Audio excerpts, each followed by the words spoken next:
Ao vivo. Bom dia, caros participantes, palestrantes, debatedores. É com muita honra, com muita alegria, que o Ministério Público do Amazonas, por meio do seu Centro de Estudos e Aperfeiçoamento Funcional, declara aberto o primeiro simpósio Ministério Público 5.0, Perspectivas e Transformações.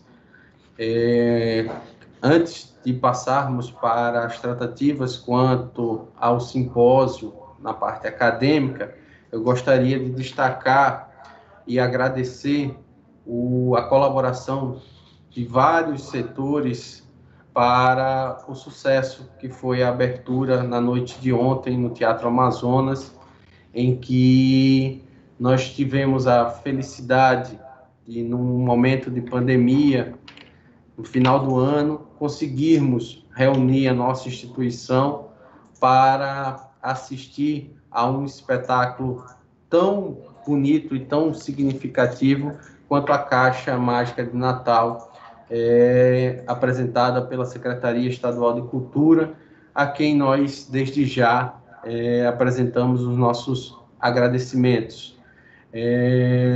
Também queria aproveitar a oportunidade para enviar uma mensagem aos membros e servidores de que o Ministério Público do Amazonas, em especial o CEAF, deseja que neste ano que se aproxima nós tenhamos muito, mas muito mais luz e saúde para podermos vencer as batalhas que se apresentarão.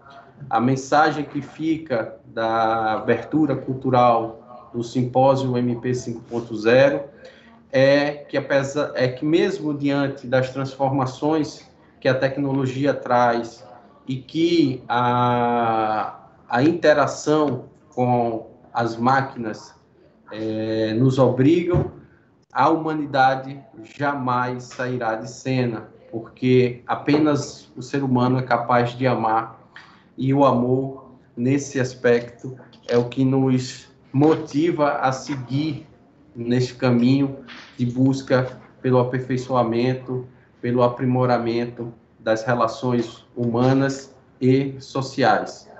O Ministério Público, ciente do seu papel na sociedade e observando as transformações que se apresentam, então, por meio do seu Centro de Estudos e Aperfeiçoamento, resolveu tratar dessa temática de transformações a partir deste simpósio, que será o primeiro, mas, se Deus quiser, não o último, em que o Ministério Público debate as transformações que a sociedade passa. Nós experimentamos pelo menos 4 grandes revoluções ou mudanças na sociedade. No período em que o homem aprende a caçar, domina a caça, que foi a primeira grande revolução, até a segunda revolução, que foi o domínio da agricultura, nós tivemos um lapso temporal considerável de séculos.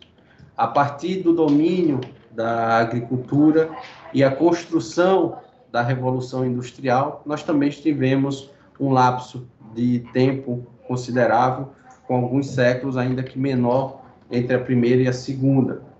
E a partir da Revolução Industrial para a Revolução Tecnológica, que os computadores trouxeram no final do século passado, nós entramos, enfim, na era digital e a sociedade experimentou uma nova revolução, denominada pelos estudiosos como Sociedade 4.0 ou Revolução Industrial 4.0, que é uma sociedade em que o mundo ficou digital.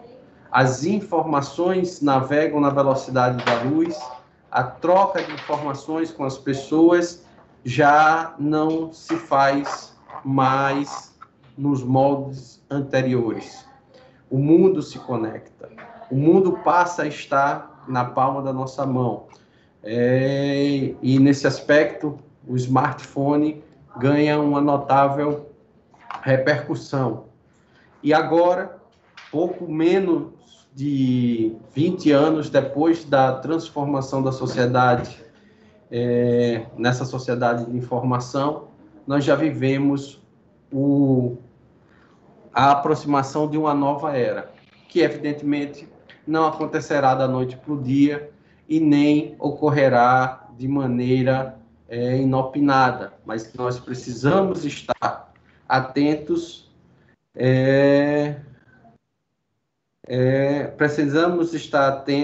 para essas transformações.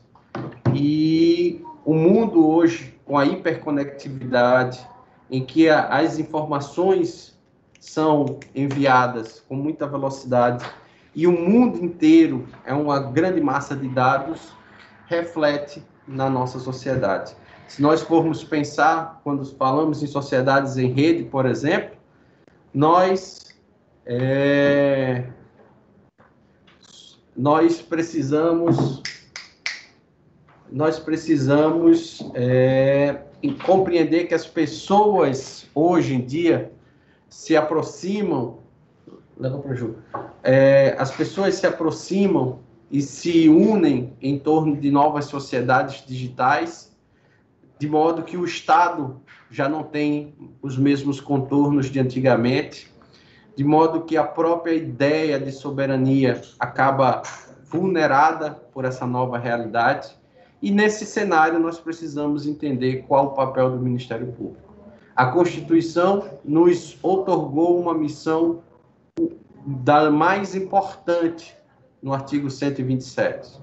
Nos conferiu a obrigação de sermos defensores da ordem jurídica, do regime democrático, dos interesses sociais e individuais indisponíveis.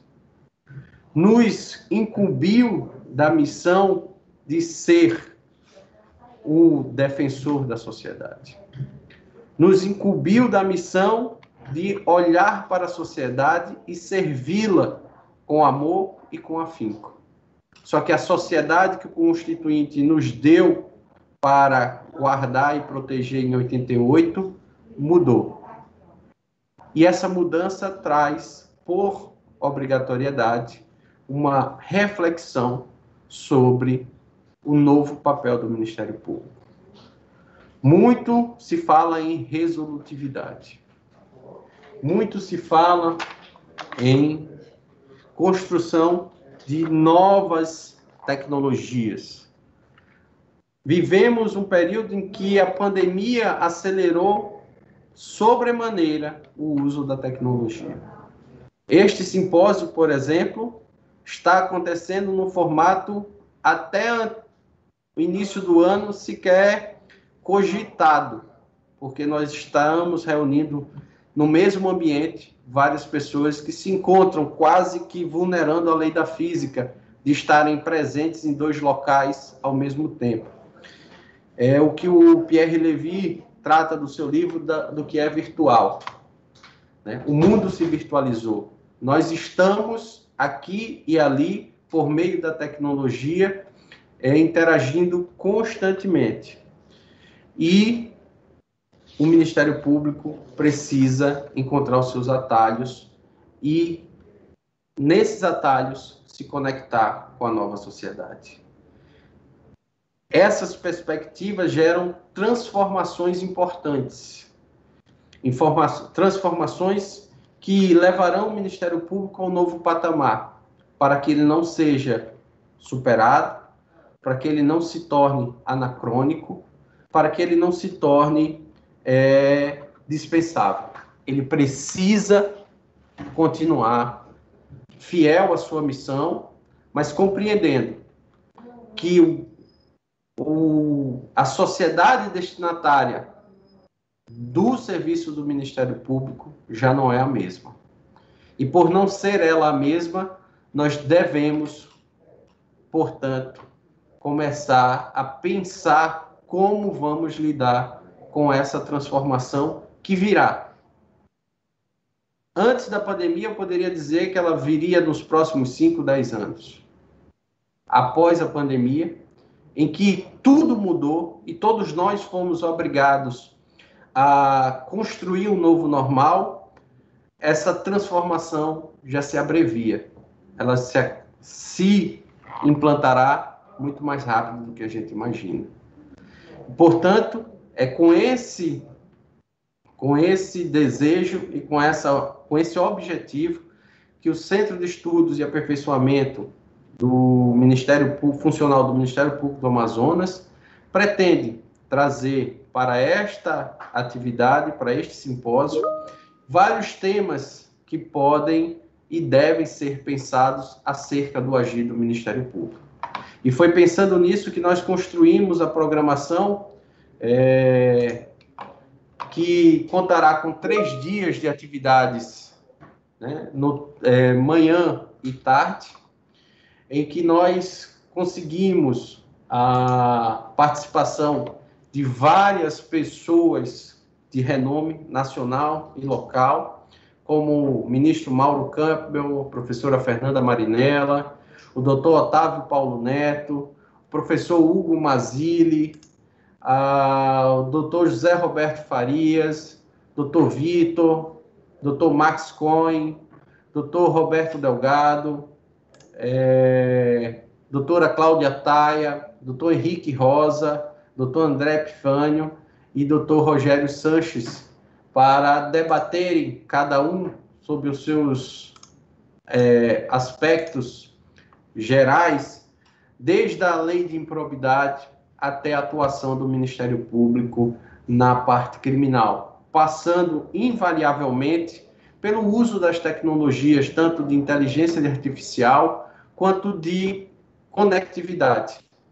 Por isso, nós teremos na manhã de hoje as conferências do ministro Mauro Luiz Campbell Marques, cujo tema é a reforma da lei de improbidade administrativa e a adoção de métodos de atuação no combate aos atos de improbidade.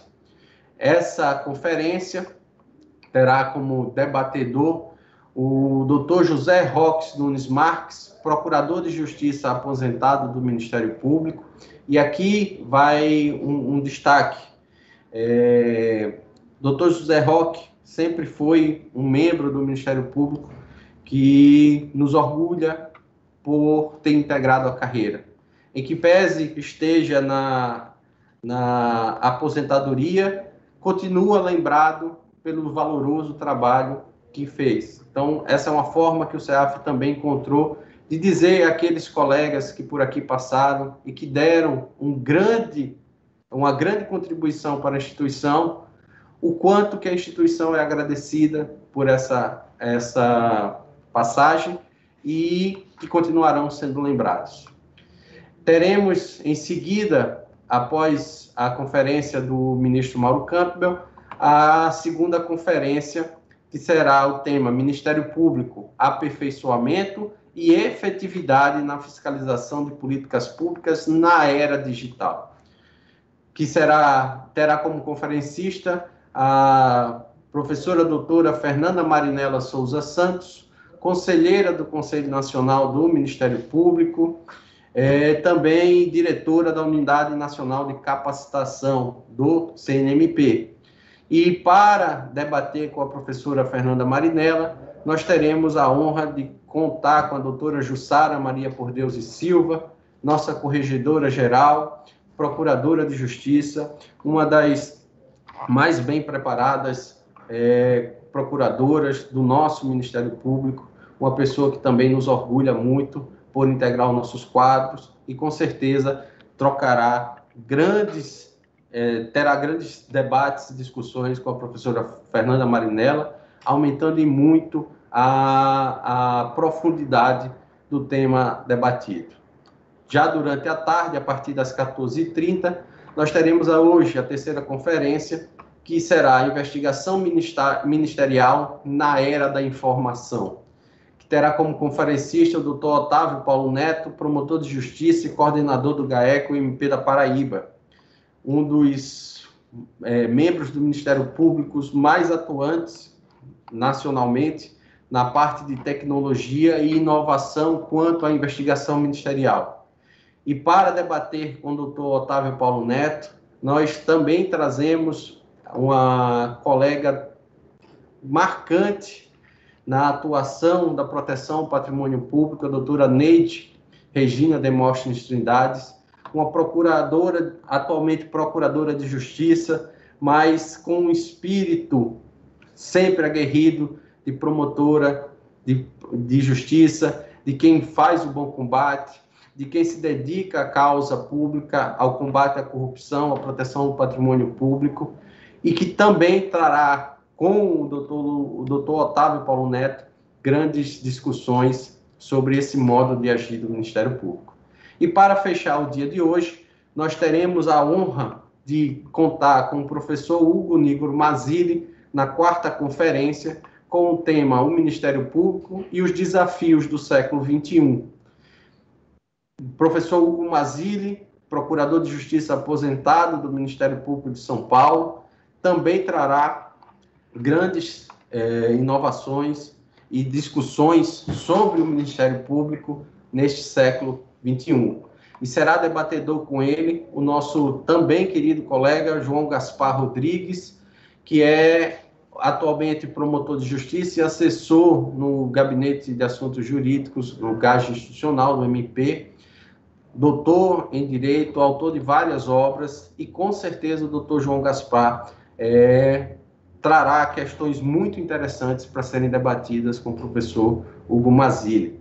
E a partir dessa interação, a temática com certeza será muito mais profunda. No dia de amanhã, nós teremos a 5ª conferência com o tema Composição com a Administração e Processos de Fiscalização de Políticas Públicas, que terá como conferencista o Dr. José Roberto Farias, advogado-geral da União, e como debatedor o Dr. Lauro Tavares da Silva, promotor de justiça e atual presidente da Associação Amazonense. Essa temática é da mais valiosa e importante, porque abre caminhos para soluções diversas da judicialização das questões envolvendo a política pública. A conferência 6, que ocorrerá amanhã, trará, então, o processo estrutural, tendo como conferencista o Dr. Vitor Moreira da Fonseca, promotor de justiça do Ministério Público do Amazonas, doutor em Direito Processual. E tem como debatedora a doutora Anabel Vitória Pereira Mendonça de Souza, nossa promotora de justiça e coordenadora do Núcleo Permanente de Autocomposição, NUPA, do Ministério Público. Com certeza eles trarão grandes debates e inovações acerca desse novo modo de agir no processo civil em relação ao Ministério Público. E na parte da tarde nós iniciaremos um aprofundamento tecnológico, onde o Dr. Marx Cohen, diretor de Pesquisas, Inovação e Transformação Digital do INDT, trará a inteligência artificial, seus conceitos e aplicações para fins da nossa atividade. E para debater com ele, nós convidamos o nosso agente técnico, analista de sistemas de diretoria, da Diretoria de Tecnologia de Comunicação, o Romeu Roosevelt Lima de Souza, em que pese possa parecer um tema mais específico da informática, ele é um tema que atinge a todos nós, é um tema que nos importa a todos, pois inteligência artificial é uma realidade que se encontra no nosso celular, na palma da nossa mão, e a gente precisa entender e dominar para poder construir novas fontes para a atuação do MP. E fechando a 8ª conferência, Inovação e Atuação Ministerial, Desafios e Paradigmas no Uso da Inteligência Artificial, com o Dr. Roberto Delgado Arteiro, gerente de inovação do MP de Pernambuco. Terá como debatedora a doutora Cristiane Correia Bento da Silva, promotora de justiça, mestranda em segurança pública, que também trará grandes questões sobre essas inovações e aplicações da inteligência artificial para a atuação do MP. E fechando o nosso simpósio, no último dia, nós teremos prevenção à corrupção e atuação cooperativa de órgãos de fiscalização, que será apresentada pela conferencista Cláudia Taia, secretária nacional de Transparência e Prevenção da Corrupção da Controladoria Geral da União, que terá como debatedor o Procurador de Justiça, Dr. Públio Caio Bessa Cirino, atual coordenador do CalCrimo do MP, e com certeza trarão grandes questões e importantes debates sobre a prevenção à corrupção e essa atuação cooperativa entre os órgãos de fiscalização. Fechando amanhã do último dia, nós teremos o Dr. Henrique da Rosa Zeisman, com o tema Resolutividade e Acordo de Não Persecução Civil. Ele é promotor de justiça do Ministério Público de Santa Catarina, doutor em Direito e com área de pesquisa específica na resolutividade e direitos coletivos. Terá como debatedora dessa conferência a doutora Renilce L. Queiroz de Souza, corregedora auxiliar do Ministério Público e uma pessoa que está conectada com a resolutividade a partir desses anos de experiências ministeriais e também junto à corregedoria. Certamente trará grandes acréscimos de conhecimento, sobretudo a partir da realidade do MP do Amazonas, tão peculiar no nosso Brasil, de dimensão continental, de acessos tão difíceis. Durante a tarde, nós teremos o pacote anticrime e o acordo de não persecução penal, que terá como conferencista o doutor André Epifânio Martins, promotor de justiça do Ministério Público e autor de livros sobre a matéria, cujo debatedor será o doutor Darlan Benevides de Queiroz, promotor de justiça e também assessor do GAGE para assuntos administrativos, né? E o doutor Darlan é uma pessoa da mais alta qualidade, um profissional exemplar e de grande conhecimento, que com certeza trará novas questões e debaterá novos assuntos com o doutor André Epifânio na atuação do Ministério Público na parte criminal. Por fim, fechando o nosso simpósio, nós teremos a Justiça Penal Negociada e o novo papel do Ministério Público, cujo conferencista é o doutor Rogério Sanches da Cunha, promotor de justiça do Ministério Público de São Paulo, conhecido por quase todos, se não por todos os bacharéis em direitos que passaram a estudar em algum momento para concurso público, um profissional altamente qualificado, atualizado e que trará novas visões sobre esse papel do MP nessa justiça penal que se avizinha negociada e mais resolutiva. E será debatedor com o doutor Rogério, o nosso querido doutor Daniel Leite Brito, promotor de justiça e coordenador do Comitê Interinstitucional de Recuperação de Ativos do CIRA, do Ministério Público. Doutor Daniel, um promotor também atuante, muito proativo e conectado com as questões mais atuais do Ministério Público no aspecto do combate a desvios de dinheiro e crimes fiscais. E o nosso simpósio, só para já partirmos para o encerramento, será estruturado da seguinte forma. Cada conferencista terá até 1 hora para explanação da sua temática, sugerida pelo CEAF, e após essa explanação, o debatedor passa a interagir com o expositor por meio das perguntas que podem ser formuladas pelo próprio debatedor, contemplando as apresentadas pelos participantes no chat. E dentro desse período de tempo, os palestrantes terão também, aí dentro dessa meia hora, o tempo de resposta às perguntas formuladas que podem ser respondidas nesse período. Nesse aspecto, o Ministério Público do Amazonas, então, deseja um ótimo simpósio a todos, que as ideias debatidas aqui sejam sementes para a construção de novas discussões sobre esse Ministério Público que nós imaginamos e precisamos para o dia do amanhã, e que nós sigamos firmes na nossa missão constitucional de servir a sociedade, defender o regime democrático, defender a ordem jurídica, de defender os interesses sociais e individuais indisponíveis. Que sejamos sempre caixa de ressonância da sociedade na busca do melhor e do bem. Muito obrigado, declaro abertos os trabalhos. Em seguida, passaremos à primeira conferência do dia. Muito obrigado.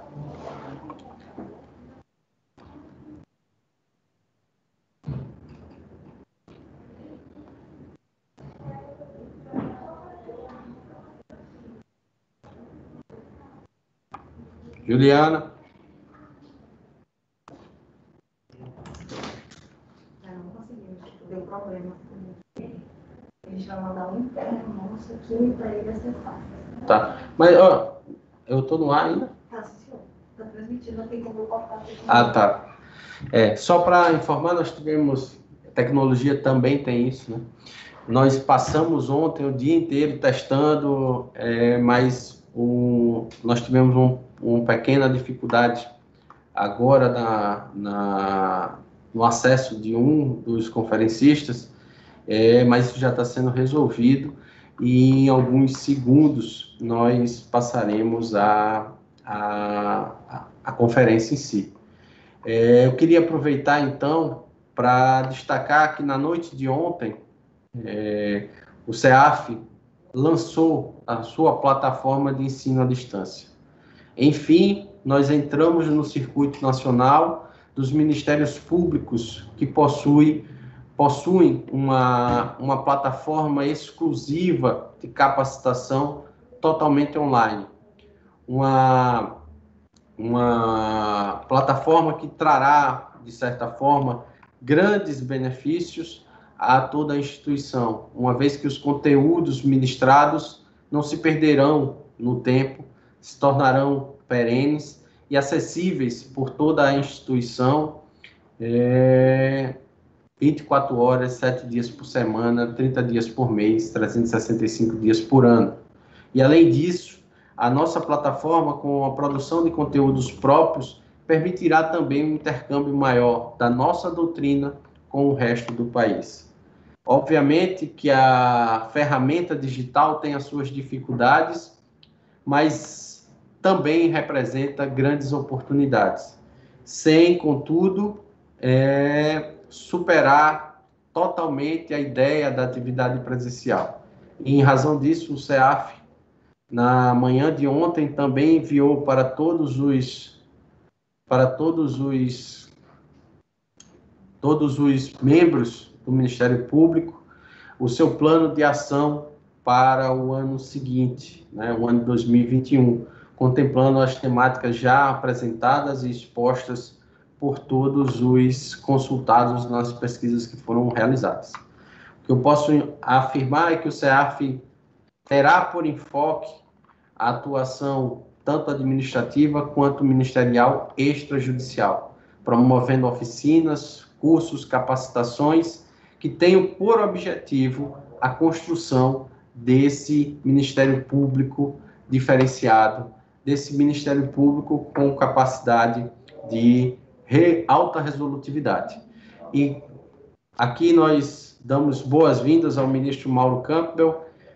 Pedimos desculpas, ministro, pela falha que foi apresentada, e com muita honra e com muito regozijo, eu passo a presidência da mesa da vossa conferência ao Dr. José Roque, que fará a apresentação do seu tema. Ministro Mauro Campbell e Dr. José Roque assumem agora a conferência, que terá até 1 hora de duração, seguida de até mais 30 minutos de debates que serão proporcionados e conduzidos pelo debatedor.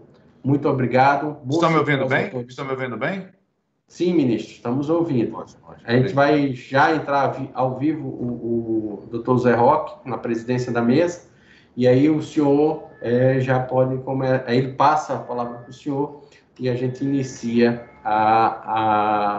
aqui atentos a ouvir as suas informações e conteúdos e ensinamentos. Muito obrigado.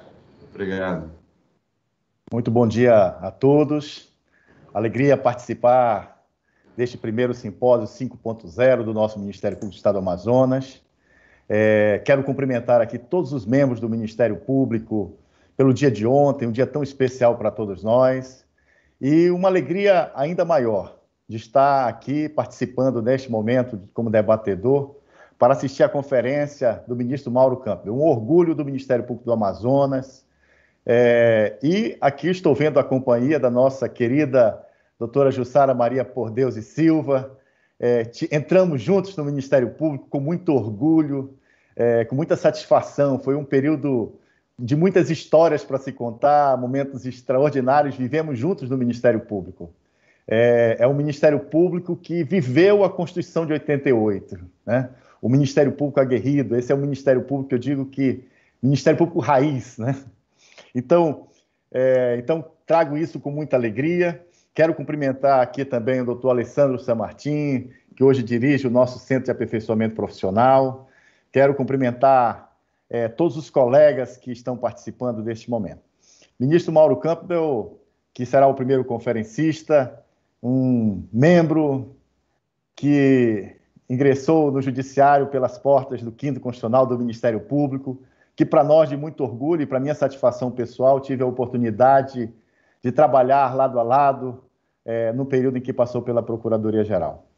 As suas decisões, além de um extraordinário profissional que todos os anos bate todos os recordes de julgamento, mas o que mais me impressiona são a qualidade dos julgamentos. Tendo a oportunidade de advogar e até mesmo numa área em que eu sou muito próximo, que é a área ambiental, o ministro Mauro Campbell tem sido criando paradigmas, decisões modernas e mostrando aspectos da norma que nós que trabalhamos há mais de 30 anos na área sequer tínhamos percebido. Isso nos orgulha muito, muito mais do que a quantidade, é a qualidade do trabalho do ministro Mauro Campbell.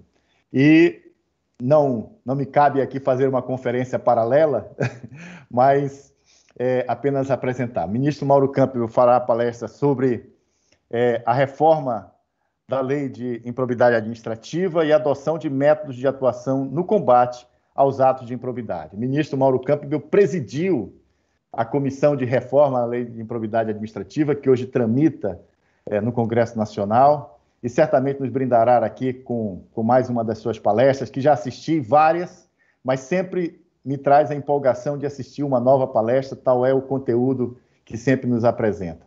Cumprimento a todos os colegas. Doutora Jussara Por Deus, saudações, minha amiga querida.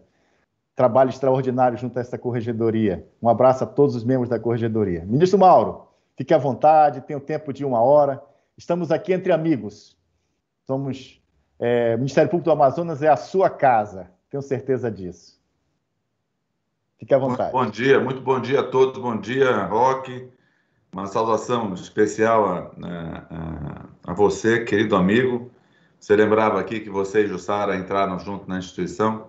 Eu não era nascido nessa época, eu entrei muito tempo depois. Mas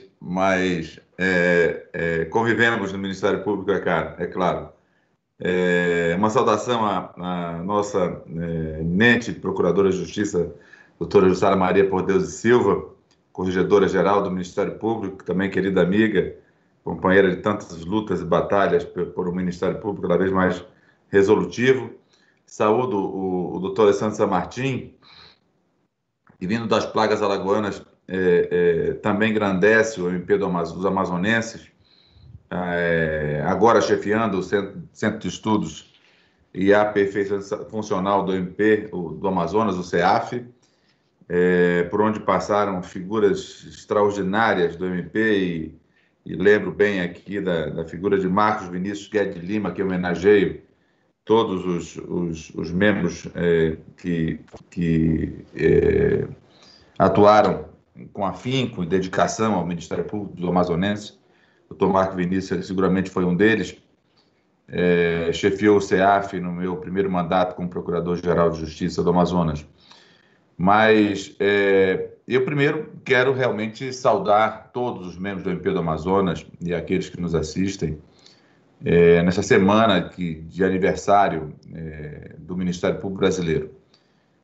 Seguramente aqueles que se imbuíram nessa missão de guardar as leis, fazer cumprir as leis e sustentar o regime democrático e a República Federativa do Brasil, a nossa instituição, digo nossa ainda, sempre direi, nossa instituição, o Ministério Público, certamente tem papel crucial e essencial. É um ator de primeira grandeza, é uma instituição que única, erigida nessa condição pelo Constituinte de 88, e que nós todos lutamos muito para ver o Ministério Público cada vez mais resolutivo. E falar nesse simpósio 5.0 do Ministério Público do Amazonas, é para mim motivo de renovada alegria, sobre um tema que ao mesmo tempo, instiga a todos nós, certamente mais ainda os membros do Ministério Público, já que vamos falar aqui de uma reforma de uma legislação que já trouxe para a gestão pública brasileira um gap de excelência muito intenso. Digo eu que nesses anos todos de vigência da Lei 8429, a lei que dispõe e preceitua atos de improbidade e os pune, certamente essa lei trouxe uma qualidade para a gestão pública brasileira excepcional. É óbvio, eu sempre faço menção a isso, sobretudo quando a minha fala se dirige a membros do Ministério Público, que nós devemos cada vez mais qualificar essa atuação, refinar ainda mais essa atuação, para que efetivamente não venhamos a cometer erros que são normalmente cobrados em momentos como esse que nós atravessamos agora. Antes de dar início à nossa conversa aqui, é preciso colocar que nós estamos em que fase da reforma da LIA. Como lembrou aqui o colega Roque, nós fomos designados e ainda somos presidente da Comissão de Juristas que elaborou um projeto de lei que está sendo submetido à Câmara Federal e que muito me honrou essa posição. E agora estamos, então, já numa fase posterior, ou seja, o projeto foi para a Câmara Federal, como dito, lá foi designada uma comissão especial da Câmara Federal para apreciar o projeto de lei gerado e gestado, portanto, pela Comissão de Juristas, e o relator, o deputado Casaratini, de São Paulo, ele agora já apresentou o seu relatório e lançou mão de um substitutivo. É preciso rememorar que no processo legislativo isto é algo absolutamente consentâneo, normal, corriqueiro acontecer. Assim foi com a própria lei atual, a 8429, ela, muito embora a anterior comissão de juristas, a qual eu fiquei adido representando o MP do Amazonas naquela época, ela também, o trabalho dos juristas foi considerado naquele momento, mas o senador Pedro Simão apresenta ao cabo, um substitutivo já no Senado, e foi esse substitutivo que veio a lume com a tarja de lei, a Lei 8429 de 1992. É preciso contextualizar o momento em que nós vivíamos naquele momento, ou seja, nós estamos diante da eleição do primeiro governo pós-regime militar, o governo Collor de Mello. Essa lei veio a lume exatamente no governo Collor de Mello, e naquele momento em que todas as conturbações e os anseios que tinham sido represados em um bom tempo com o advento da Constituição de 88, que não haviam sido implementados, sobretudo garantias do processo administrativo como um todo, e do direito administrativo como um todo, constitucional, veio, então, todos esses anseios foram carreados exatamente para a 8429, quando ela veio a lume. E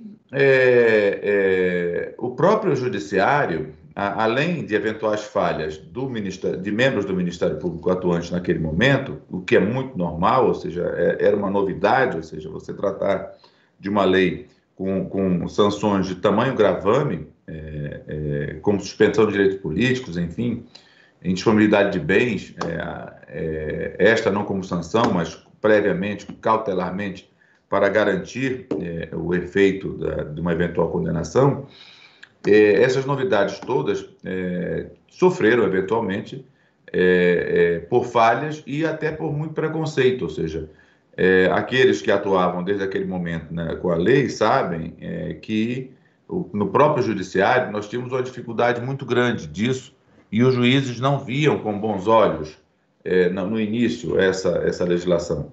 De forma que é esse o contexto histórico que é preciso resgatar e que houve naquele momento em que a lei veio a lume. Mas, enfim, passados esses anos todos, ela é de 1992, ajustes são necessários à legislação, sobretudo para adequá-la à legislação que veio a lume após 1992 e na vigência da 8429. De forma que, eis então que a comissão de jurista que presido, eu vou correr um pouco nessa fase inicial aqui da minha peroração, exatamente porque esse é um tema que membros do MP do Amazonas, em outros eventos que participei e que estavam presentes, já estão senhores desse trecho da minha fala. Mas, enfim, só para pontuar novamente, ou seja, a nossa comissão de juristas, ela fulcrou em incorporar ao projeto a jurisprudência consolidada pelos tribunais superiores, relacionada, portanto, à Lei 8429, e é preciso recordar, afirmar que, às vezes, nem consolidada era, como é o caso, por exemplo, da situação da cláusula que impõe a perda do cargo público. O STJ somente, mais recentemente, eu vou fazer alusão ao ERESP, aos embargos embargo de divergência em recurso especial, onde a primeira sessão, finalmente, se debruçou sobre a matéria para saber qual das duas posições ela iria adotar. Se a posição da primeira turma, que afirmava nos seus julgados, que perde-se o cargo público que o ímprobo detinha ao tempo em que protagonizou o ato de improbidade, era esta a posição da primeira turma, e a da melhor turma, a segunda, com perdão à brincadeira, que perde-se o cargo público, qualquer um deles, exercido no momento da condenação, do trânsito em julgado da condenação nos termos posto pela legislação. Venceu a posição da segunda turma na primeira sessão. O outro norte perseguido pela comissão foi o de compatibilizar a lei de improbidade administrativa com outras normas atuais, especialmente o Código de Processo Civil, que veio a lume em 2015, a Lei Anticorrupção, a 12.486, de 2013, a alteração que foi feita na Lei de Introdução às Normas de Direito Brasileiro, através da Lei 13.655, a Lei Anastasia, de 2018, dentre outras normas. E, por fim, a introdução de propostas de modernos institutos jurídicos que previnam e combatam atos ímprobos em consonância com as leis vigentes em nosso país. Cito exemplificativamente o caso que vai ser objeto até de de um módulo especial aqui, neste evento, que é o acordo de não persecução civil, vedado expressamente no 17 da lei atual, né? Alterada que foi pelo projeto anticrimes, que houve um veto, ou seja, hoje a situação que nós temos é que, lamentavelmente, pegou-se o trecho ou terço do projeto de lei elaborado pela Comissão de Juristas que presido e colocou-se naquela alteração do projeto de lei anticrimes.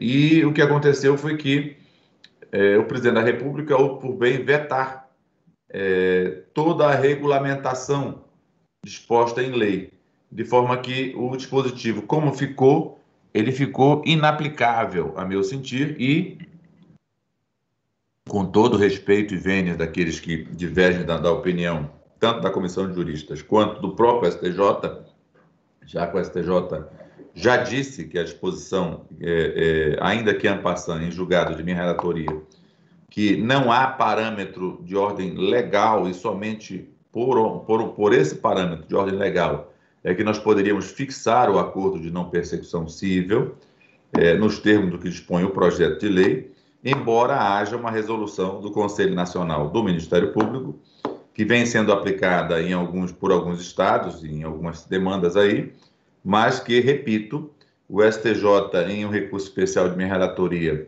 proveniente aqui do Distrito Federal, isso foi rechaçado, já que não há parâmetro de ordem legal para fixação e produção dos efeitos, o que torna ainda o acordo mais arriscado ainda.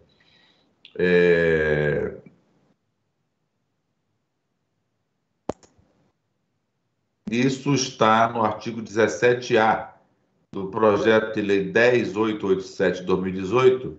Esse projeto de lei é o que foi gestado exatamente pela Comissão de Juristas, ou seja, o que se procurou fazer no projeto de lei foi efetivamente dar a garantia da produção de todos os efeitos necessários ao acordo e aperfeiçoá-lo para que nós não tenhamos também no acordo de persecução civil algumas mazelas que ainda, embora a lei não as traga, ou seja, na prática o acordo de leniência passou a ter.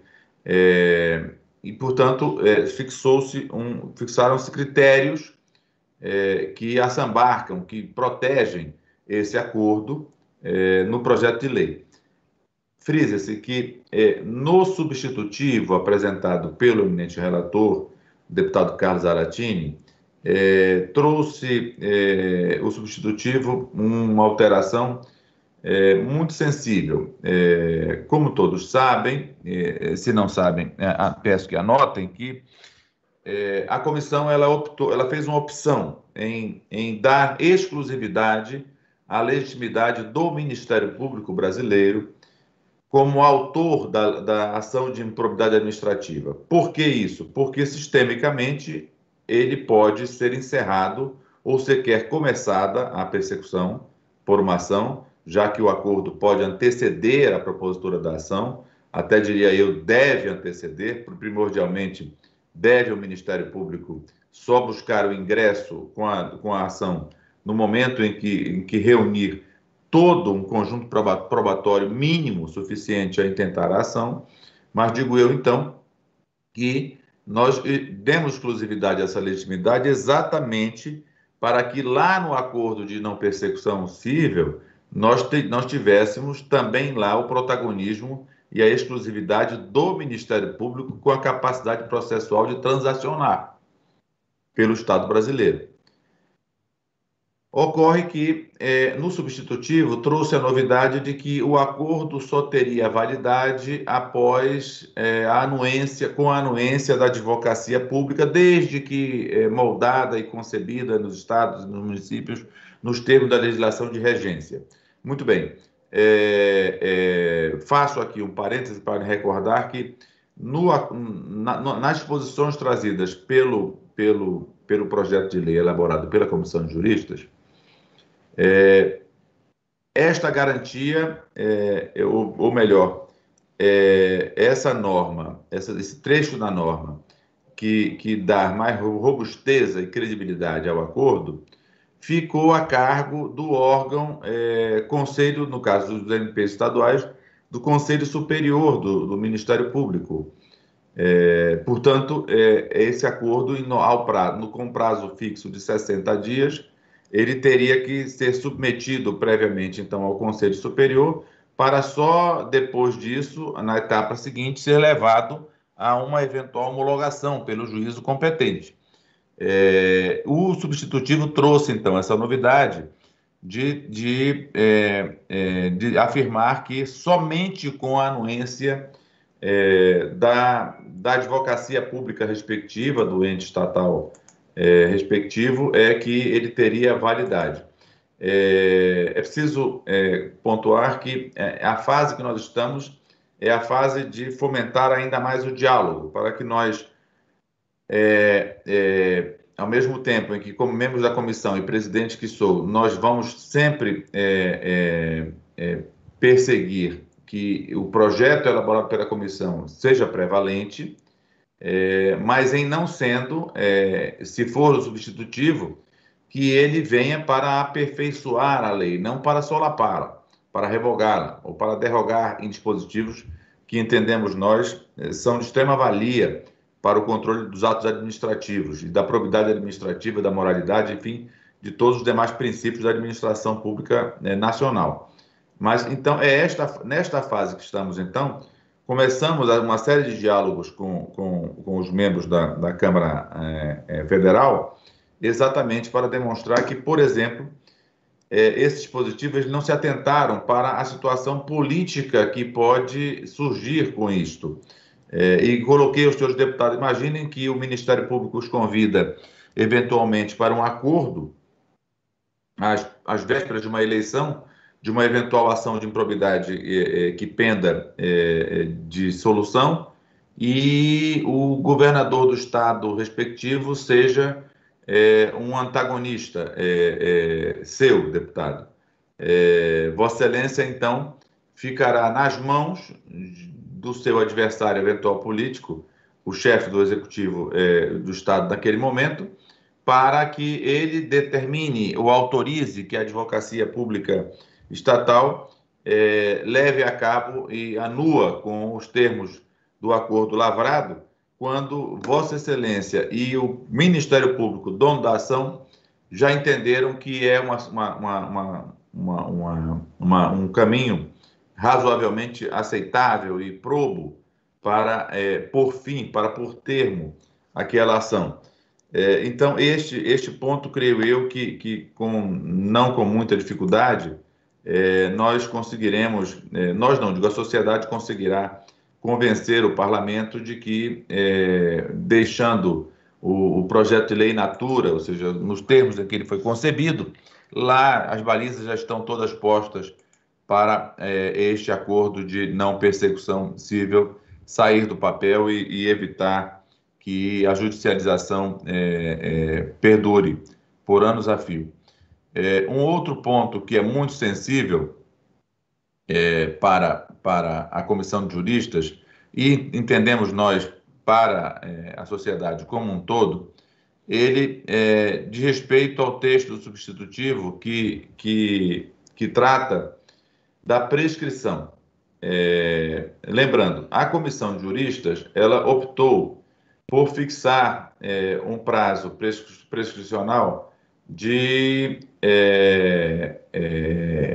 10 anos a contar do fato, do ato ímprobo, da prática do ato ímprobo.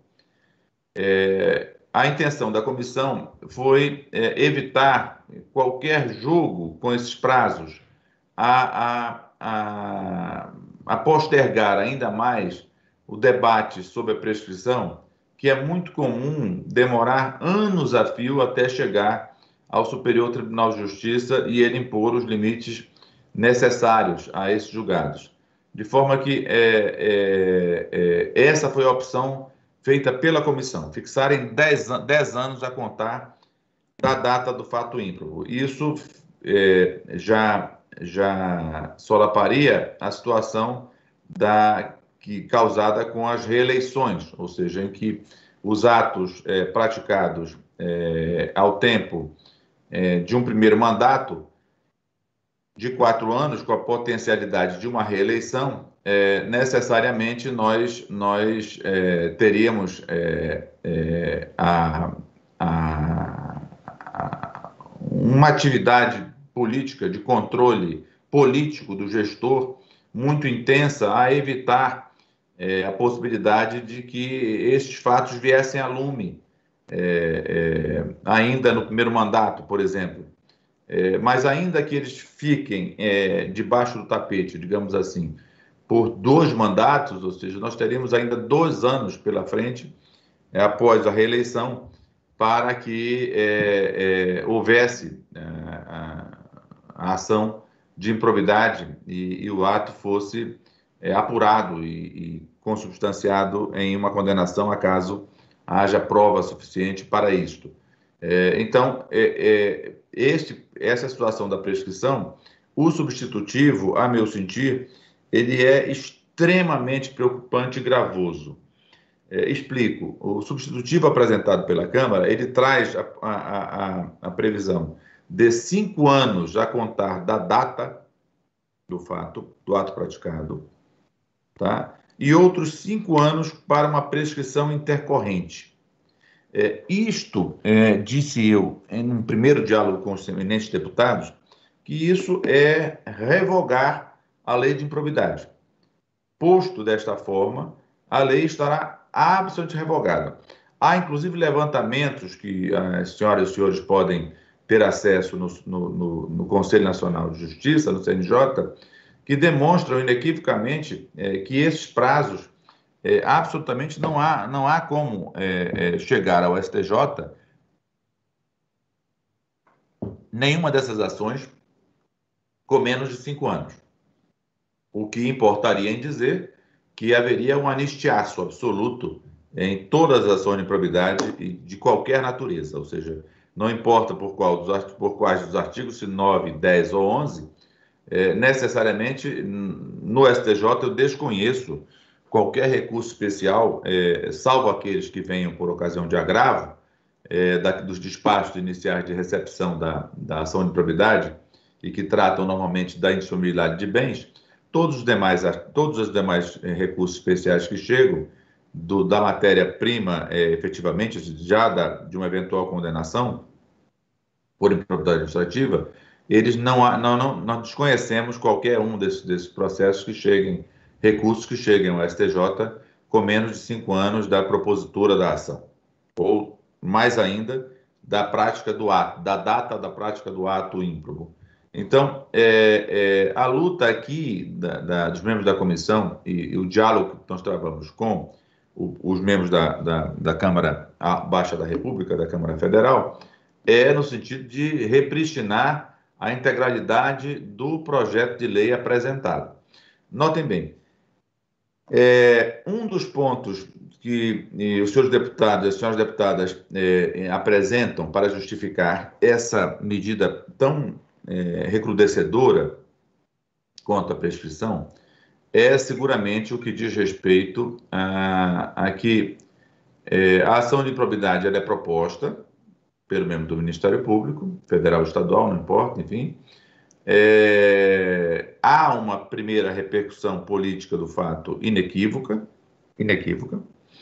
e essa ação ela fica quase que adormecida, ou seja, diante do volume de processos que tramitam naquela vara e naquela comarca, enfim, ela fica adormecida. E aí, palavras dos senhores deputados, ministro, quando chega no ano da eleição, essa ação sai da gaveta, recomeça a sua tramitação, com prejuízos gravíssimos para a nossa vida política no município, no estado ou no país. Sabemos nós outros que isso acontece. Isso acontece. Eu não diria que é algo comum, mas ocorre sim nós temos no próprio STJ uma situação que veio do estado do Ceará, em que isso emblematicamente aconteceu. E mais recentemente, tivemos um caso em que, muito embora os fatos já tivessem sido postos a conhecimento público e do próprio Ministério Público por longos e longos meses passados, somente às raias da eleição foi que a ação foi proposta. Enfim, e se isto é o motivo, se este é o motivo para que se tome uma atitude desse jaez tão radical para o trato da administração pública, porque não vai se tratar de equilibrar um controle, não. Vai se tratar de revogar o controle da lei. É dizer que nós vamos ficar, eu digo nós, os atores do Judiciário e do Ministério Público, das defensorias, da advocacia pública, enfim, vamos ficar andando em círculos, porque temos um encontro marcado com a prescrição desta ação ao cabo de 5 anos. Fato é que o que nós temos colocado é que, se este é o motivo pelo qual a Câmara Federal deseja optar por fazer essa redução de prazos prescricionais, aí a comissão apresentou, então, uma alternativa. E a alternativa qual é? É efetuar um controle disciplinar mais rígido em relação ao membro do Ministério Público e ao membro do Judiciário encarregados da ação de improbidade, que pode chegar até em última ratio, com o afastamento deles dessa ação e a designação de novos membros para atuar nesse processo. Mas fato é que o mal muito maior será permitir que nós, repito, venhamos a sufragar um anistiaço amplo e restrito a todos os atos, a todos os ímprobos, gestores ímprobos deste país, solapando com a extinção da punibilidade pela prescrição de todas as ações de improbidade em tramitação no país, que é o que ocorrerá, bendito, acaso prevalecesse, vou dizer assim, com uma dose a mais de otimismo que tenho, e naturalmente, eu tenho certeza absoluta de que nós conseguiremos rumar a um porto mais palatável para a nação, em que nós voltemos ao texto original proposto pela comissão, que é o prazo de 10 anos a contar da data do fato. Um outro ponto que é muito sensível para os membros da comissão e, com certeza, para toda a comunidade jurídica é quase que a supressão do artigo 11 da Lei de Improbidade como hipótese configuradora de ato de improbidade administrativa. Bem, todos sabem que o artigo 11, e eu tenho isso escrito em votos, e muitas das vezes ele passou a ser repositório comum de ações de improbidade mal instruídas, mal propostas, mal julgadas, e como uma válvula de escape disso tudo se jogava no artigo 11 da lei, o que trata exatamente do ato de improbidade tendente a punir aquele que violar princípio da administração pública. Muito bem.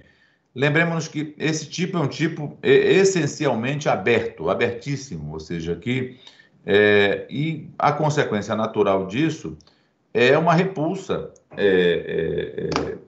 não só daqueles que são alvo desse artigo, mas, eventualmente, dos abusos que advieram, e não foram poucos, é preciso registrar isso, com toda a rudeza da afirmação que faço agora, dos abusos que aconteceram na utilização desse dispositivo de lei. Lembremos que até 2008, tanto a primeira quanto a segunda turmas do STJ, elas davam o trato do elemento subjetivo com aquela matriz de pensamento técnico que se tinha da improbidade, que nós resgatamos lá no Brasil do direito francês, né? Da espontaneidade, enfim, de que ipso facto se configura o ato antijurídico e culpável sob o ponto de vista da improbidade administrativa no artigo 11. Então, a voluntariedade desse ato trazia a pecha de uma objetividade na culpabilidade, na imputabilidade do ato praticado pelo artigo 11. O ministro Teori Zavascki, em boa hora, fez a interpretação, a meu sentir, mais consentânea e entender que, para a configuração do ato ímprobo do artigo 11, necessário se fazia a fixação de um dolo, no mínimo, um dolo simples, um dolo genérico. E aqui abro mais um parêntese, e logo fecharei, é claro, mas digo o seguinte, tudo aquilo, e eu estou aqui diante de professores, doutora Jussara Por Deus é uma professora de Direito, doutor José Roque Nunes Marques é professor de Direito, doutor San Martin, inclusive, também é professor de Direito, mas, então, aquilo que nós outros, na graduação, aprendemos e ensinamos, do que seja dolo e culpa, necessariamente nós temos que colocar isso em prática, por ocasião de irmos intentar a ação de improbidade. Digo nós, falando na qualidade de membro do Ministério Público ainda, enfim.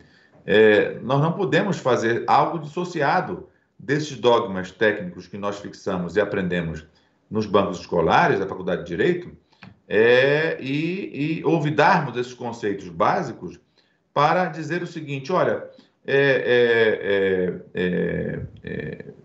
qualifica pelo artigo 11, não importa porque se o pessoal do STJ não achar que é dolo genérico, vai por culpa grave. Era assim que se fazia. Mas vejam, notem, eu vou tangenciar aqui por um outro ponto, que é a extinção da modalidade culposa em improbidade. Mas fiquemos ainda no artigo 11. O que temos aqui a vergastar, a debater, é o fato de que, primeiro, sem dúvida alguma, o dispositivo, como posto atualmente na lei, ele está escancarado a permitir qualquer utilização dele. Vou lhes dar, reiterar aqui um pequeno exemplo, do quanto a exceção à regra de atuação do Judiciário e do Ministério Público faz com que essa exceção tenha uma repercussão tão negativa para a aplicação da lei. Um prefeito, um gestor de um município do interior, salvo engano, do Mato Grosso, ele é uma pessoa muito abastada e ele resolveu, aos 70 anos de idade, administrar a cidade que ele nasceu. A família o autorizou a fazer isso, ele não voltava ao município dele desde que criança era, enfim, e resolveu, então, se aventurar na vida pública. Foi um excepcional prefeito de seu município, um município muito pequeno, e que de tão pequeno era o município, ele juntava-se com outros 2, 3 municípios próximos e contratava um profissional da advocacia para fazer, às vezes, de procurador desses municípios. Já adianto, o tema que vai se debater aqui não é, de forma alguma, de contratação em processo licitatório para contratação de advogados. Não. Vejam, as senhoras e senhores, o tema aqui é exatamente de outra ordem.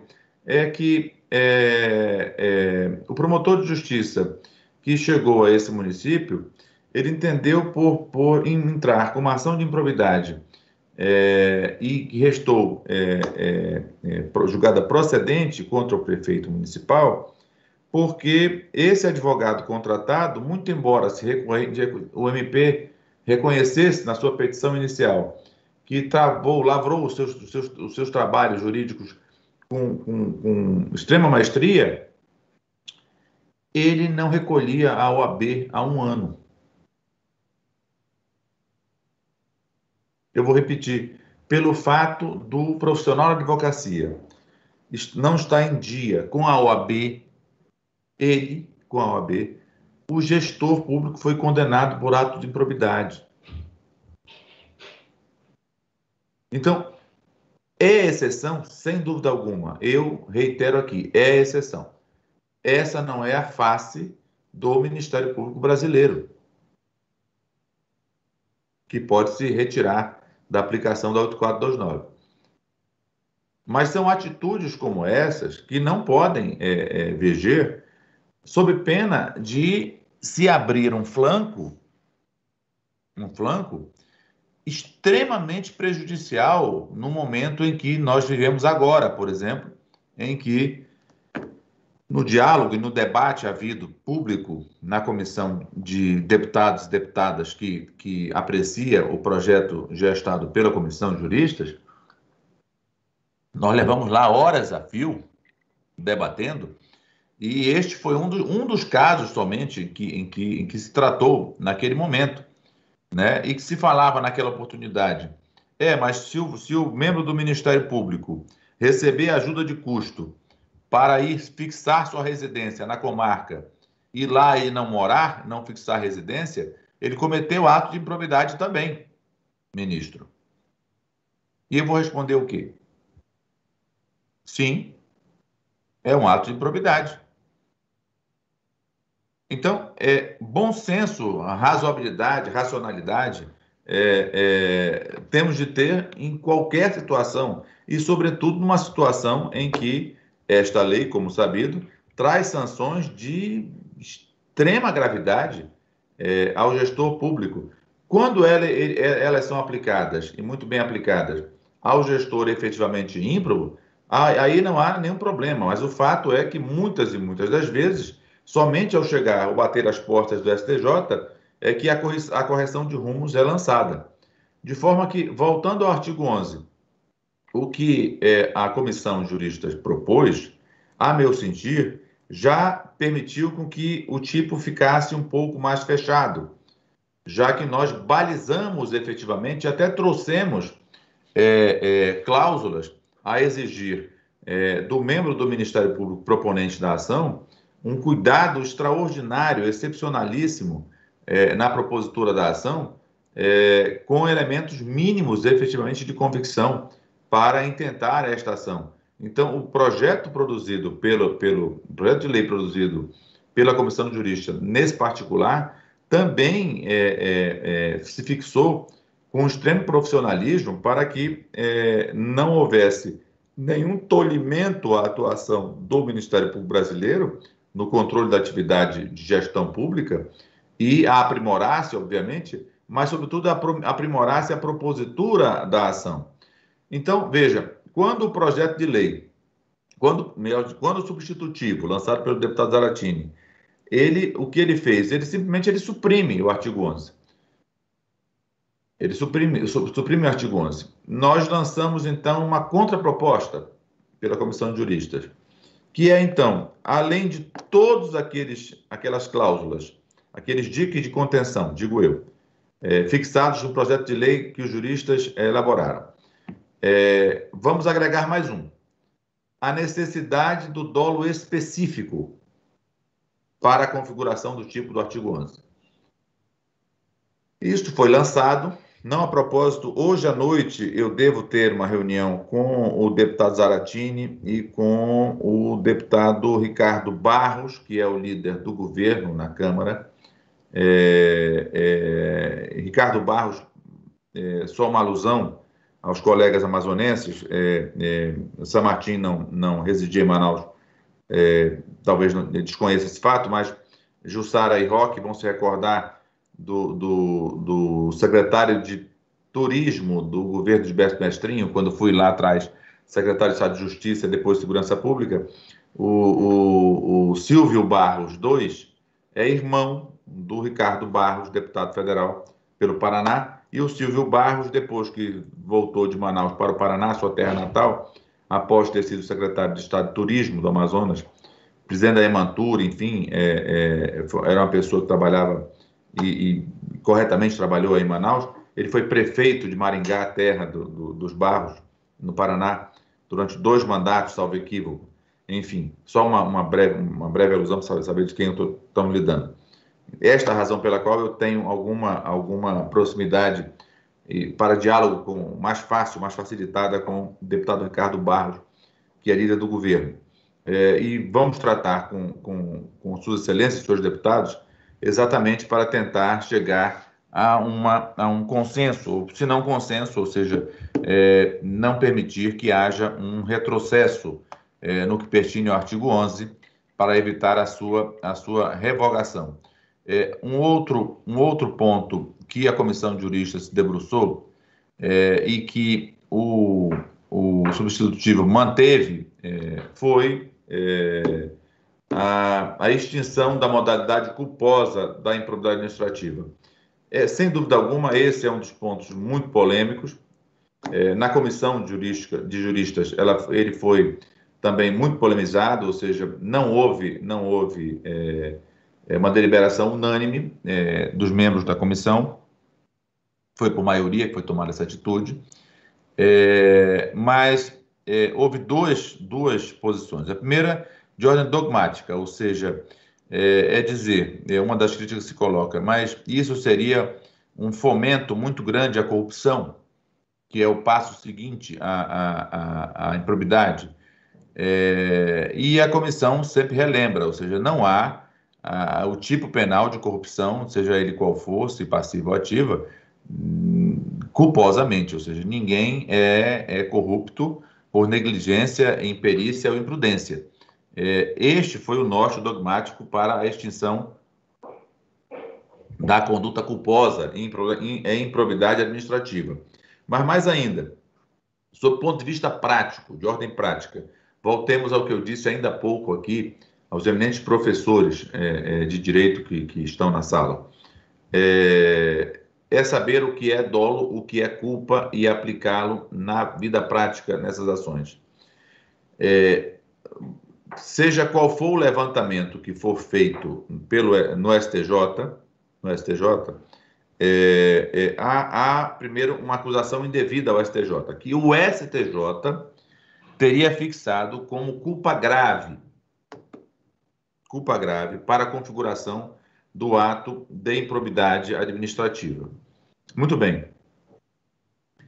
Em sua imensa maioria, esses processos, quando batem as portas do STJ, eles não têm o seu mérito conhecido aqui.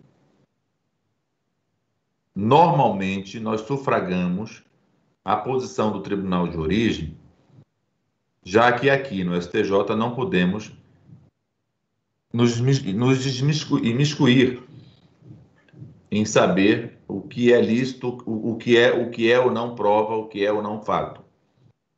É necessário que o acórdão seja rico o suficiente para trazer todo o tema em controvérsia e a gente possa entrar no mérito e conhecer do recurso.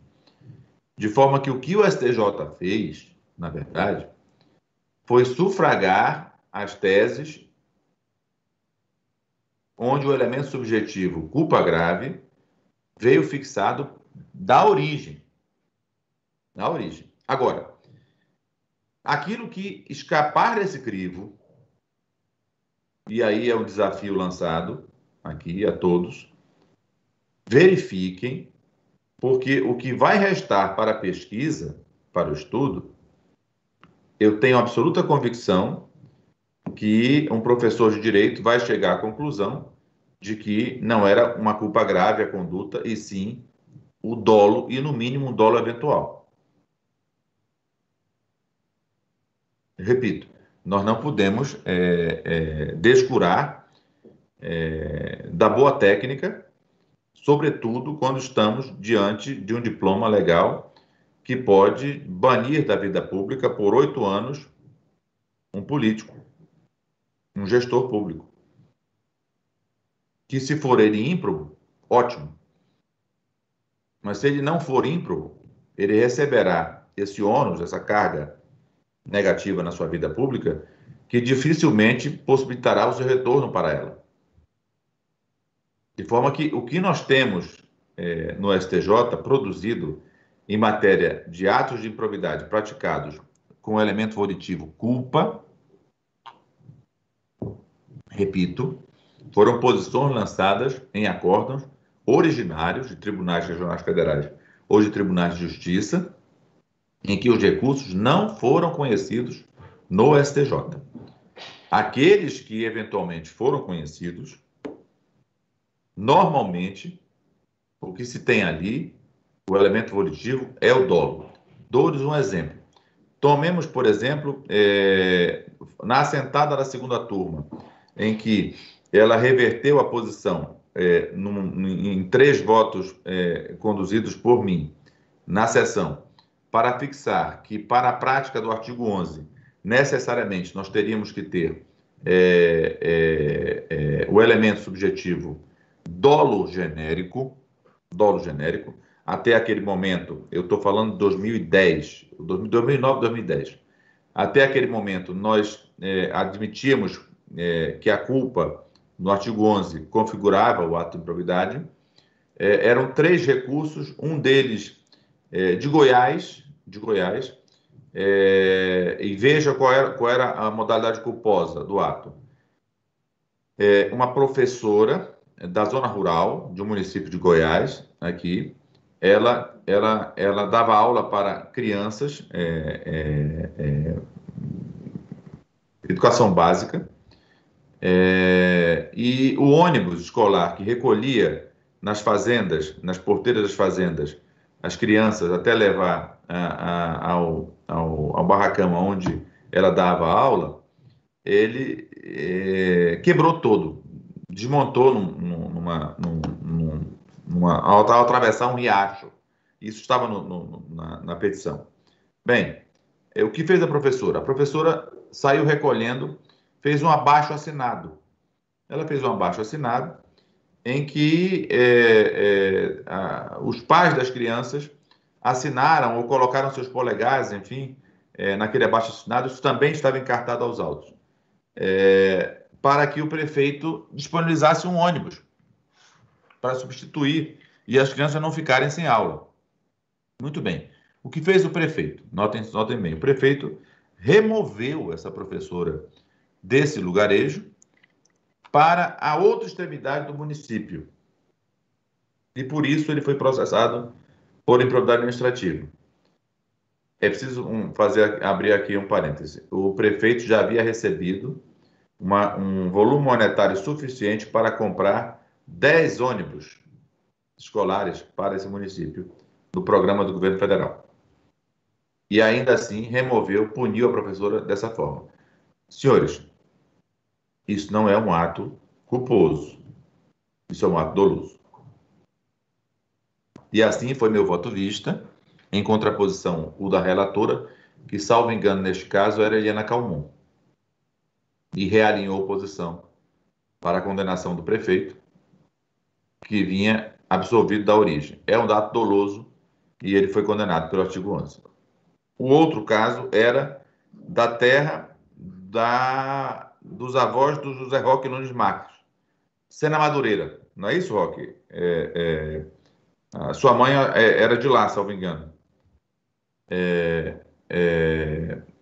Em Sena Madureira do Acre, uma campanha do Zé Gotinha, e o prefeito, eram 7 minutos de inserção numa campanha televisiva, e 6 minutos só aparecia a imagem do prefeito em autopromoção. E em 1 minuto somente era reservado para aparecer o Zé Gotinha convidando os pais das crianças para vacinação no domingo próximo. Isso, igualmente, com todo respeito a quem qualificou como um ato ímprobo culposo, isso é um ato doloso. Isso é um ato doloso. Então, eu dei esses exemplos para entender que a comissão, neste ponto, ou seja, ao extinguir a conduta culposa, ao contrário do que se critica, ela não inovou. ela apenas deu um tom de realidade, fixando a realidade naquilo que temos hoje, efetivamente hoje, em que os casos em que chegaram a debate no STJ são casos de improbidade praticados com elemento doloso, elemento subjetivo doloso. Eu falava ainda há pouco, no início da minha fala, eu pediria, Roque, que você me interrompesse ou me avisasse quando faltar pouco tempo para encerrar. Até porque esse tema é de grande importância e muito vasto, após a chegada, inclusive, do substitutivo. Eu falava ainda há pouco que o STJ, então, fixou indefinitivamente a sua jurisprudência em relação à perda do cargo público, do parágrafo 1º do artigo 12 da LIA, da Lei de Probidade Administrativa, só que o substitutivo, ele trouxe a seguinte versão: a sanção de perda da função pública atinge apenas o vínculo de mesma qualidade e natureza que o agente público ou político detinha com o poder público na época do cometimento da infração. Parágrafo 2º, não sendo possível a aplicação da sanção a que se refere o parágrafo 1º, porque o agente não exerce mais vínculo da mesma qualidade e natureza, a sanção será convertida em pena pecuniária no mesmo valor da multa civil cabível. Enfim, a proposta original do PL, dos juristas, estabelece, em caso de condenação do ato de improbidade administrativa, a perda de qualquer cargo com a administração pública. Apesar, é tanto de inegável que é uma pena rigorosa, representa a necessidade de afastar, como sabido, da vida pública brasileira, aquele condenado definitivamente pelo ato de improbidade, já que há uma cláusula em que esta pena, esta sanção, só poderá ser aplicada com o trânsito em julgado da condenação. Portanto, admitir a alteração contida no substitutivo, com todas as vênias, considerando a duração normal de uma ação de improbidade, os fatos e sanções decorrentes dela, isso só poderá fazer com que a aplicação dessa sanção se torne inócua por completo, já que nenhum desses processos chega ao STJ com menos de 5 anos. Esse foi um ponto em que, então, e, portanto, o Superior Tribunal de Justiça, no ERESP 1.701.967, que tinha por relator originário o ministro Gurgel de Faria, que trouxe voto por coerência nos termos do que fixado na primeira turma, e ficou vencido para a divergência aberta pelo ministro Francisco Falcão, que trouxe a posição da segunda turma. Esse acórdão é tão recente que sequer foi publicado ainda, e nós julgamos isso há exatas 2 sessões passadas, ainda neste mês de novembro nós julgamos, ou na última, nesse mês de novembro. Então, nós fixamos, então, que pede-se o cargo público efetivamente no momento em que aquele cargo que o IMPRO detém no momento em que a condenação ocorrerá ou ocorre. Então, isso foi uma posição recém-tomada do STJ e que, a meu sentir, é consentânea com aquilo que se quer efetivamente da legislação.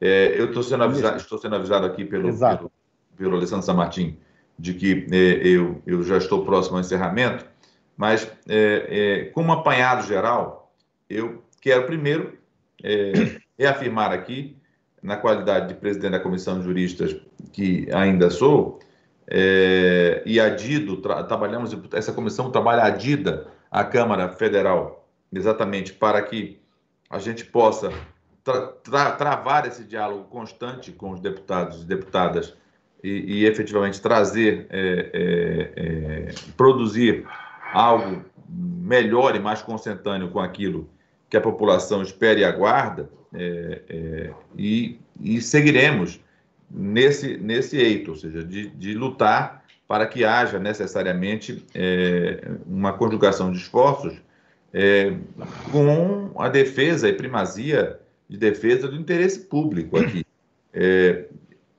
Tenho convicção, e os recursos que chegam ao Superior Tribunal demonstram isso, que nós já estamos numa fase muito distinta daquela em que os erros aconteciam com mais intensidade no aparato judiciário como um todo. Eu não me restringo aos erros praticados por membros do Ministério Público, da magistratura também. E o que disse aqui ainda há pouco, num simpósio nacional protagonizado pela Associação dos Auditores de Controle Externo, do TCU e dos Tribunais de Contas brasileiros, eu disse lá e repito aqui.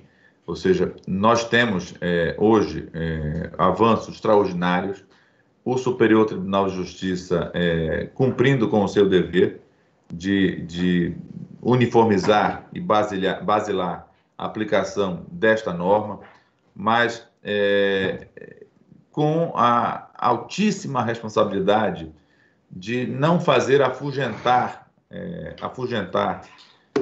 da vida pública brasileira bons gestores ou até aqueles que queiram iniciar na vida pública, na gestão pública, ou seja, não se nasce gestor público. Você tem, eventualmente, um pendor aqui e acolá, mas, necessariamente, nós temos condições de ter uma renovação na gestão pública, e esta lei tem que ser fomentadora disto, ou seja, de saber que a probidade pública é algo normal. Eu também cito sempre, Roque, e Jussara e Samartim, colegas do MP brasileiro, especialmente meus sempre colegas do MP dos amazonenses, que homenageio e os abraço nesse momento. Eu sempre digo que, por ocasião do lançamento aqui em Brasília de uma obra que coordenei sobre improbidade administrativa, que os senhores se recordam, estava na minha residência uma juíza da Nova Zelândia aposentada, a Gil, uma querida amiga nossa de família, enfim. E ela foi ao lançamento do livro. Não sei antes, eu dei autografei e dei um livro, uns exemplares a ela, e ela me pediu que eu explicasse o que era, do que tratava a obra, né? E ao fim, ela, de olhos arregalados, ela virou-se e disse: mas, Mauro, é isso mesmo que tu estás me dizendo? Ou seja, nós, no Brasil, temos uma lei vocês têm uma lei no Brasil que diz que o gestor público tem que ser probo, tem que ser honesto. E o meu sonho de consumo, Gil, é que, com a maior brevidade possível, esse seu espanto se torne realidade no Brasil, e que esse livro sirva para calçar uma porta, quem sabe, para que ela não bata nunca mais, e fique aberta para que gestores novos e se aventurem na vida pública nacional, mas que isso seja algo realmente do anedotário do nosso cotidiano na gestão pública brasileira.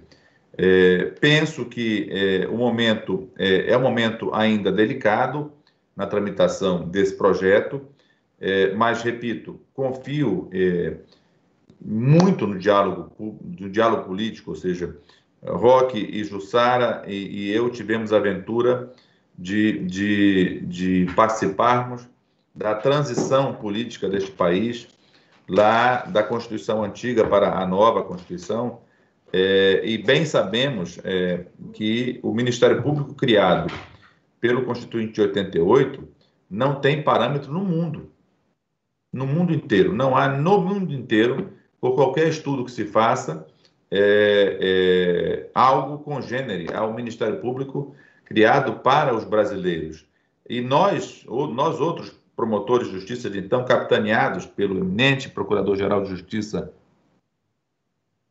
Dr. Agnello Balbi, a quem rendo minhas homenagens aqui, igualmente ao nosso eminente Procurador-Geral de Justiça atual, Dr. Alberto Rodrigues do Nascimento Júnior, que o parabenizo pela sua gestão e pela empreitada e pela sua coragem.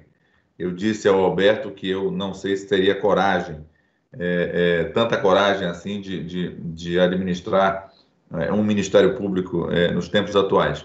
Mas rendo minhas homenagens ao doutor Alberto e ao doutor Agnello Balbi, aquele que lá em 87 para 88 fincou alicerces para que nós tivéssemos a possibilidade de atuar com toda a liberdade possível, mas com absoluta responsabilidade no trato com a coisa pública, sobretudo estando nós na posição que estávamos, de membros de um Ministério Público, repito, sem precedentes no mundo inteiro naquele momento.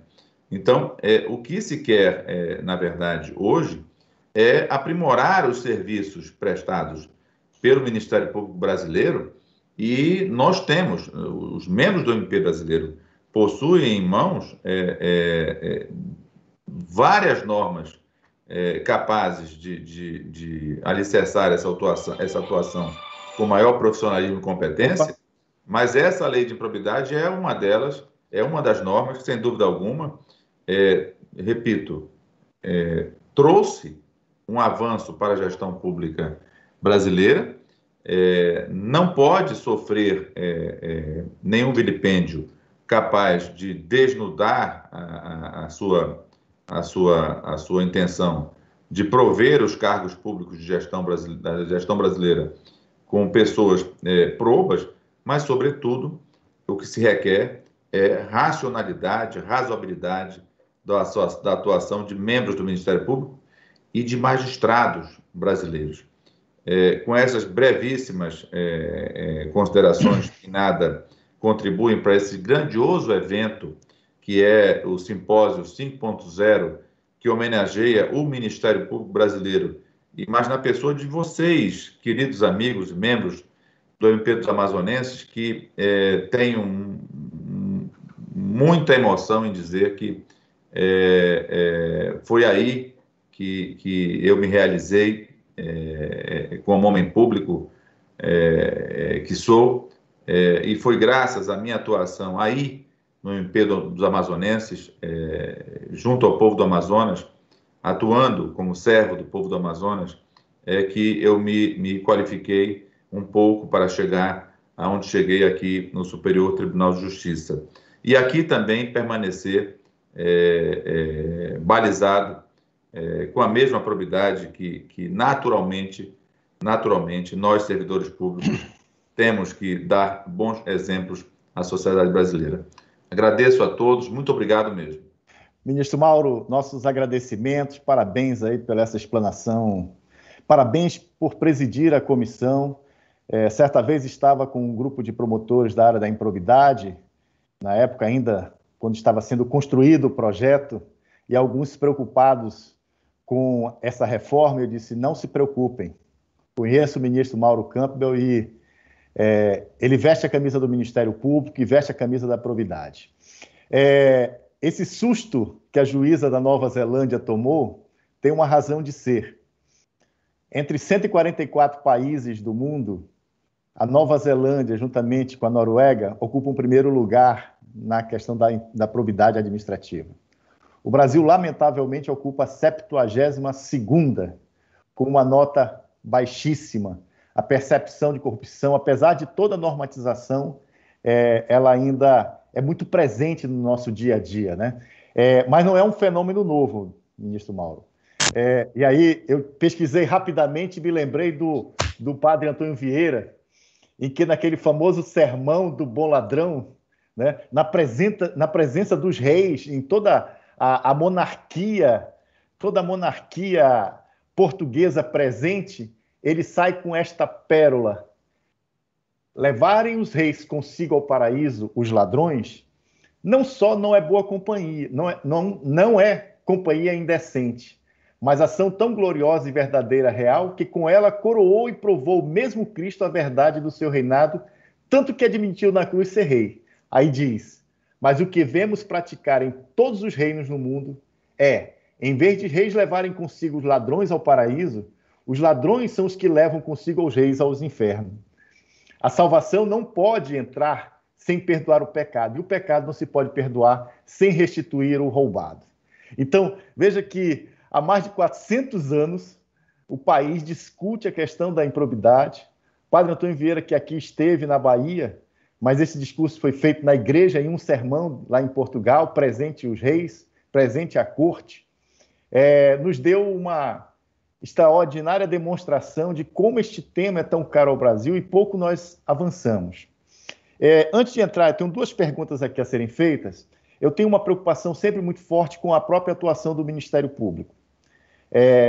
Tenho certeza, inclusive, que um dos argumentos que pode ser usado em relação à mudança que está sendo feita em relação ao artigo 11 é que o Ministério Público não pode se ocupar de coisas menores. Ele não tem a estrutura necessária, e o ministro Mauro sabe que ele procurou dar essa estrutura, como os outros procuradores gerais também, mas nós não temos uma estrutura que consiga dar uma resposta eficiente num curto espaço de tempo. E aí leva, indubitavelmente, ao caminho da prescrição, né? Então, creio que se o Ministério Público voltar o seu olhar para as questões de erário, para questões da improbidade propriamente dita, nós estaremos aí num campo bem mais interessante, com respostas mais efetivas em relação ao cumprimento. Eu vou fazer aqui algumas perguntas. A primeira delas é do Caio Barros. No caso em que a improbidade já está prescrita, restando tão somente eventual ressarcimento ao erário, em sua opinião, cabe ao MP ingressar com esta ação de cunho unicamente financeiro ou deve cobrar das respectivas procuradorias, uma vez que se trata, como dito, de interesse ao erário municipal ou estadual? Uma saudação agora à professora Fernanda Marinella, que está aqui presente também. A posição é acionar as procuradorias, obviamente. E há, inclusive, um julgamento em curso. Creio eu que está em curso ainda. Talvez a professora Fernanda Marinella me corrija na sua fala, mas creio eu que está em curso ainda, em que tratou-se lá, era um recurso extraordinário interposto e aqui foi negado seguimento pela ministra Maria Tereza de Assis Moura, então vice-presidente da Corte, aplicando o tema da prescrição julgada no Supremo Tribunal Federal, em que Sua Excelência estendia o tema da prescrição julgado no Supremo Tribunal Federal também a uma situação de ressarcimento. Mas só o que acontecia nesse caso concreto do STJ, na Corte Especial, é que o prefeito ele havia sido condenado por improbidade administrativa, também ao ressarcimento, foi assim. A ação de improbidade foi declarada prescrita, a Procuradoria entrou com a ação de ressarcimento e o prefeito alegou, então, que a ação de ressarcimento tinha sido intentada após os 5 anos. E, como sabido, ou seja, a interpretação mais consentânea, que penso eu, é que a cláusula de imprescritibilidade é exatamente a do ressarcimento, lançada pela Constituição em relação ao ressarcimento, puro e simples. De forma que isso é muito comum acontecer, professor Roque, e a professora Fernanda poderá discorrer com maior segurança, em relação às execuções das multas dos tribunais de contas do país. Ou seja, nós temos situações em vários estados da federação em que simplesmente não se executa, ou seja, é aquela situação da Procuradoria Estadual aguardar que o Tribunal de Contas acione, o Tribunal de Contas aguardar a Procuradoria, o Ministério Público, por sua vez, aguardar a Procuradoria, mas o fato é que isso foi um dos pontos trazidos no debate que travamos recentemente no âmbito do TCU. Não há um controle efetivo das execuções das decisões condenatórias em matéria de improbidade administrativa. E isso é algo que, certamente, no Amazonas, acho que é o CAU-PDC, é isso que toma conta, no Centro de Apoio Operacional, respectivo, acho que é o CAU-PDC. Enfim, isso seria essencial para que houvesse esse controle e aí o próprio Ministério Público acionasse a Procuradoria do Estado do Amazonas para essa execução do ressarcimento. Mas a posição até agora tem sido esta, ou seja, de que efetivamente a defesa do erário cabe seguramente à Procuradoria Estatal. Ministro, já foi avisado aqui que o nosso tempo está se esgotando, embora eu gostaria de ouvi-lo um pouquinho sobre a questão da disponibilidade dos bens, como o STJ vem entendendo a questão da necessidade de comprovação, não há necessidade, não comprovação do perículo em mora, né? Mas fique à vontade para suas despedidas. Esse é um dos temas em que, efetivamente, o substitutivo ele inverte a jurisprudência fixada pelo STJ para impor a necessidade do perículo in mora. Acho que isso é um retrocesso. Penso que a moldura, como traçada tanto no repetitivo como em outrora nos embargos de divergência na primeira sessão, esses dois julgados do STJ, tanto os embargos de divergência quanto o repetitivo, um de relatoria do ministro Og e outro meu, de relatoria nossa, nós lá fixamos as balizas para isso. Ou seja, por quê? Porque, como todos sabem, ou seja, passou a haver um automatismo nisso. Ou seja, ipso facto se ingressava com a ação, ipso facto havia a indisponibilidade decretada de uma forma genérica. O projeto traz novidades e impõe mais rigor técnico na aferição disso. Ele permite, inclusive, o mecanismo da caução para a indisponibilidade também, para que não haja nenhuma retração até econômica, no caso das empresas, não se quebre a empresa por uma eventual investigação, por prática de ato de improbidade administrativa, mas o substitutivo, repito, ele faz uma inversão, resgata uma posição não adotada pela Corte, pela nossa Corte, da necessidade do perículo in mora.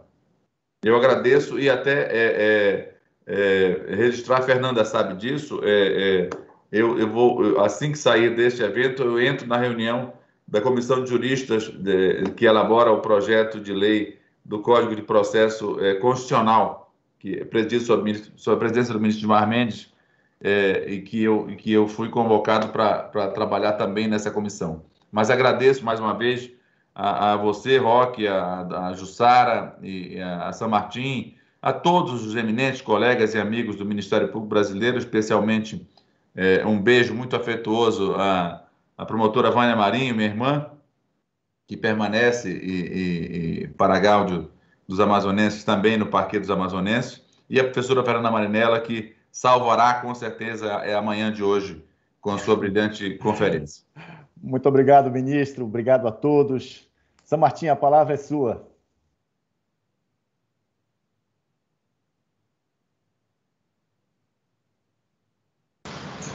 Obrigado, doutor Roque. Obrigado, ministro Mauro Campbell. Foi um prazer e realmente uma manhã de grande aprendizado.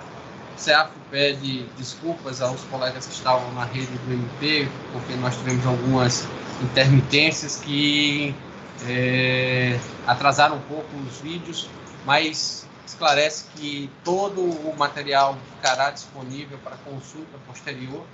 E nesse momento, eu libero a mesa anterior formada do Dr. Roque, agradecendo mais uma vez a participação e o fato de terem aceitado o convite para estar conosco nessa manhã tão importante.